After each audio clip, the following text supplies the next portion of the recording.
Hello, today we're grilling a tomahawk steak, a nice big thick cut of ribeye steak. And the first step is to season it. Nice layer of salt. Don't be bashful with this one. It's a big thick cut of steak. And pepper, black pepper.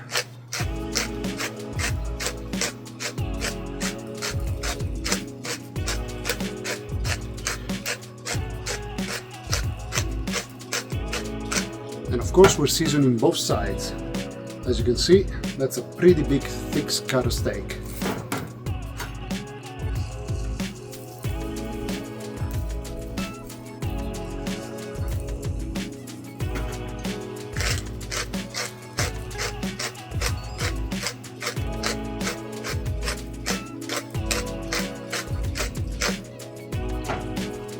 Now it's time to put it on the grill.